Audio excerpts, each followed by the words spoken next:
السلام عليكم ورحمة الله وبركاته. أخباركم يا شباب؟ إن شاء الله كلكم بخير.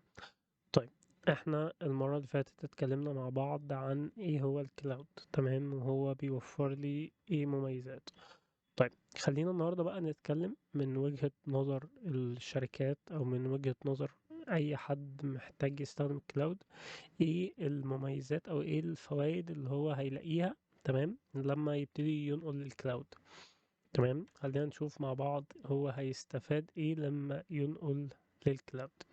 تمام، فخلينا نقول كمان ليه الشركات بتبقى متحمسة ان هي تنقل للكلاود. فنتكلم مع بعض عن الست مميزات، تمام، او اكتر ست مميزات يعني بتخلي الشركات تنقل من الاون بريمس او السيرفرات اللي موجودة عندها للكلاود. تمام. طيب، خلينا نتكلم عنهم واحدة واحدة ونيجي في الآخر نجمعهم مع بعض. تمام. طيب، فأول حاجة عندي هي ال Trade Capital Expenses for Variable Expenses. تمام. طيب، فهنا عندنا بيقول لك ان انت دلوقتي لو انت شغال على التراديشنال موديل القديم، تمام، فانت كنت بتبقى محتاج تبني داتا سنتر. تمام، بتبقى محتاج بتنفست فلوس ان انت في الاول زي ما احنا قلنا ان انت بتعمل فوركاست، بتبتدي تتخيل انت محتاج كام سيرفر. تمام، بتبتدي تجيب السيرفرات دي عندك، تمام، فانت بتبتدي تدفع ثمنها. طيب، السيرفرات دي طبعا مش رخيصة. فخلينا نقول فور اكزامبل انت دلوقتي الشركة هتبدأ، تمام، ومحتاجة تبني داتا سنتر صغير كده، او يعني يعني هتبتدي تجيب هاردوير صغير كده في البداية. فهي وليكن مثلا هتدفع 100,000 دولار. اوكي. طيب، طبعا ده مش رقم اصلا يعني، بس خلينا نقول اكزامبل صغير. تمام. طيب، فانت دلوقتي عشان تبدأ البروجكت بتاعك او عشان تبدأ المشروع بتاعك، انت محتاج اول حاجة لازم يبقى معاك 100,000 دولار عشان تبتدي تبدأ. تمام. طيب، ف AWS بقى او الكلاود عموما بيجي يقول لك ايه؟ طب لا خلاص، انت مش محتاج تبدأ ده، احنا خلينا ممكن نبدأ ب as you go. ان انت هتبتدي تدفع للحاجة اللي انت بتستخدمها، بس انت مش محتاج ان انت يبقى معاك 100,000 دولار عشان تبدأ. لا، انت هتبتدي في البداية بس هتدفع تمن اللي انت بتستخدمه بس. فانت بدل ما انت بتدفع 100,000 دولار، فانت هتيجي على AWS، لا هيقولك مثلا ان انا كل شهر هبقى محتاج منك 500 دولار، هبقى محتاج منك 1000 دولار، هبقى محتاج منك 5000 دولار، ايا كان بقى الانفراستراكشر اللي انت هتعوزها. تمام. ف AWS هتقولك ان انا هوفر لك الكلام ده بكذا في الشهر. فانت بدل ما انت مضطر انك تدفع ده كله، لا انت هتيجي كل اخر شهر هيكون عندك البيلنج بتاعك، تمام، هيكون عندك البيل بتاعتك، سوري، هتبقى محتاج تدفع كام، فهتبقى فرق بسيط. فهنا بيقولك ان انت هتبتدي تبدل الكابيتال اكسبنسز، ان انت هتبتدي تبدل الفلوس الكتير اللي انت بتدفعها في الاول ب variable cost انت بتبتدي تدفعها على حسب استخدامك. شهر زي ما احنا قلنا هتدفع 500 دولار، شهر 400 دولار، شهر 600 دولار، وهكذا على حسب ما انت بتستخدم. اوكي.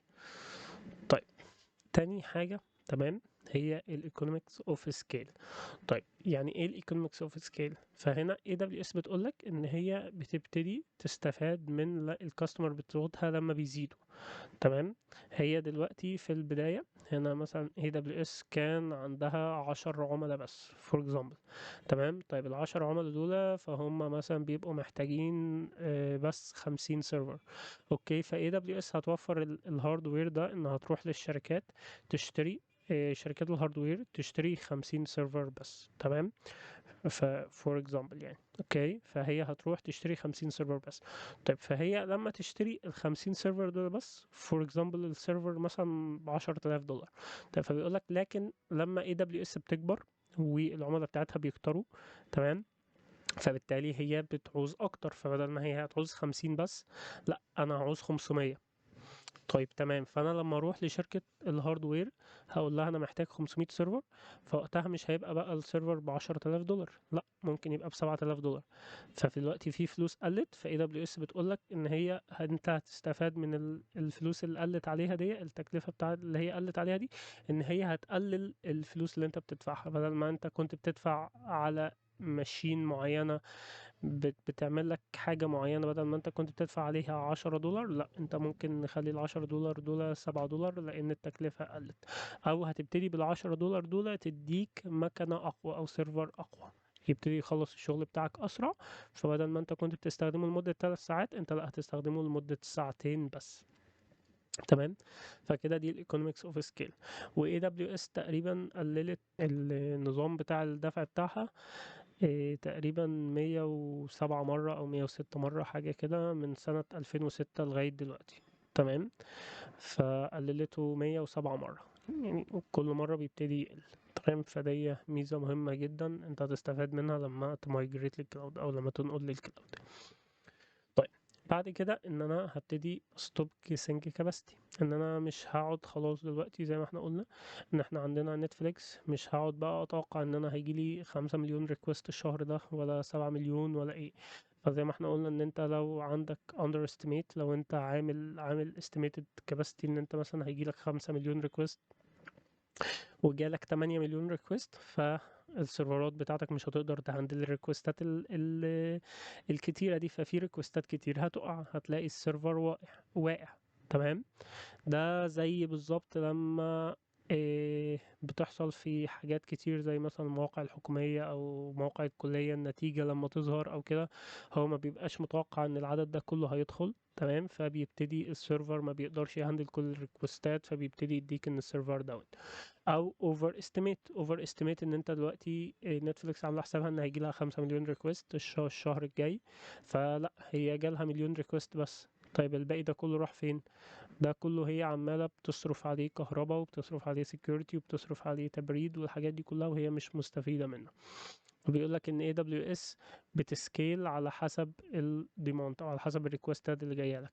فهنا زي ما انتم شايفين مثلا احنا بدأنا من هنا، فلاقي الريكوستات بتزيد فهو زاد، لاقي الريكوستات بتقل هو قل، وهكذا. هنا برضو لاقي الريكوستات قلت راح هو قل برضو الهاردوير اللي هو بيعمل له بروفيجن ليك. لاقي الريكوستات بتزيد زودها تاني، لقاها هتقل قللها تاني، وهكذا. زي ما احنا قلنا بيبتدي يشغل ويت في سيرفرات على حسب الريكوستات اللي جايه لك، وده بيتم كمان اوتوماتيك. بعد كده هنتكلم مع بعض على ان هي الفايدة اللي بعد كده ان احنا بنبتدي نزود السبيد والاجيلتي. طيب، يعني ايه ان احنا بنزود السبيد والاجيلتي؟ طيب، انت في النظام التراديشنال القديم، تمام، انت دلوقتي وليكن زي ما احنا قلنا مثلا ان احنا خلاص جبنا 10 سيرفرات عندنا. طيب احنا محتاجين 5 سيرفرات تاني. طيب هل احنا بمكالمة تليفون هنتصل نقول انتل مثلا احنا محتاجين 5 سيرفرات هيجولنا بكرة؟ لا طبعا. لا طبعا، يعني الموضوع بياخد وقت كتير ان الحاجات دي تيجي ويتعمل لها انستول وتبتدي تتركب عندك وتبتدي تعمل لها تيست وتبتدي تحط عليها اوبريتنج سيستم وي وي وي وي كله ده ممكن ياخد شهور. تمام. طيب، ف AWS بقى بتقول لك ان لا، هي بقى ما عندهاش الكلام ده. AWS بتقول لك ان هي مجرد دقايق بس ما بين ان انت عايز ريسورس وما بين ان انت عندك الريسورس ده. انا محتاج 5 سيرفرات دلوقتي، انا ممكن ادخل في شوية دقايق. تمام. او خلينا نقول كمان ان انت يعني الموضوع يعني بيختلف لو كانت اول مرة ولا بعد كده، بس مثلا يعني انت الموضوع مش هياخد منك مجرد ساعة مثلا ان انت هتبتدي تنستول 5 سيرفرز تاني. تمام. وهتبتدي يبقى عليهم كل حاجة موجودة عندك. تمام. فبالتالي هيبقوا متوفرين عندك في مجرد دقايق، على عكس ان انت لو كان عندك عايز هاردوير، فالموضوع زي ما احنا قلنا ممكن ياخد اسابيع وشهور. اوكي. طيب يبقى ده كده ان انا بزود السبيد والاجيلتي. البلير اللي بعد كده هو ان انا او البنفيت اللي بعد كده ان انا هبتدي مش هصرف فلوس تاني على ان انا امنتين وان انا اشغل الداتا سنترز. زي ما احنا قلنا ان احنا لو عندنا داتا سنتر، الداتا سنتر ده بيبقى محتاج ان انا ببقى كهرباء، محتاج كولينج تبريد، وكمان بيكون محتاج صيانة او مينتيننس للهاردوير ده نفسه، وكمان ان انا محتاج ابديت الهاردوير ده بعد مدة. بيبتدي السي بي يو اللي عندي مثلا يقدم، فهبقى محتاج اغيره بحاجة اجدد. ف يعني AWS بتقول ان هي خلاص لا، انت الكلام ده كله انا اللي هوفره لك، انت مش هتبقى محتاج انك تصرف عليه فلوس تاني. اوكي. طيب، اخر حاجة معانا او رقم 6 هي ان انا هجو global in minutes. طيب بمعنى ايه؟ ان انا دلوقتي ان انا عايز ابتدي افرد السيرفر بتاعي، عايز ابتدي احط واحد في امريكا. اوكي خلاص هات واحد في امريكا. طيب عايز واحد في الهند او في الصين، عايز واحد في جنوب افريقيا، عايز واحد في البرازيل، عايز واحد في استراليا، تمام، عايز واحد في اوروبا، تمام. فانا اقدر في دقايق ان انا ببتدي اكلون السيرفر بتاعي، او حتى لو انا هبتدي اعمله هوست من الاول في اي ريجون من الريجونز دي، او في اي مكان. خلينا نقول دلوقتي ان احنا هنبتدي نعمله في اي مكان او اي قارة من القارات دي، تمام. الموضوع بكل بساطة يقدر يتم، بحيث طبعا ان هو يكون قريب من اليوزرز بتوعي يعني. فكده خلاص الست فوائد، الست مميزات بتوع الكلاود كومبيوتنج خلاص اتكلمنا عنهم. قلنا اول حاجة ان انا ببتدي اقلل الفلوس اللي انا هدفعها في الاول ب variable cost، انا ببتدي ادفعها على حسب اللي انا بستخدمه، تمام. ان انا ببتدي استفيد من الايكونومكس اوف سكيل كل ما اليوزرز بتوع AWS بيزيدوا، تمام. انا ببتدي استفيد ان السعر بيقل. كمان ببتدي ما بيكونش عندي اوفر استيميشن او اندر استيميشن للكباسيتي بتاعتي، تمام. ببتدي ابطل اخمن، خلاص هو بيبتدي يسكيل اب وداون على حسب الريكوست اللي جايه لي، تمام. ببتدي ازود السرعه بتاعه ان انا انستول سيرفر جديد او ان انا اشيل سيرفر قديم، تمام. بيكون كمان عندي ان انا ببطل اصرف فلوس على الداتا سنترز، ان انا ارن او مينتين الداتا سنتر، وفي نفس الوقت ان انا ببتدي جو جلوبال ان مينتس، ببتدي اقدر اروح في اي مكان في العالم في مجرد دقايق. اتمنى يكون النهارده الفيديو خفيف عليكم ولطيف، اتمنى تكونوا استفدتوا.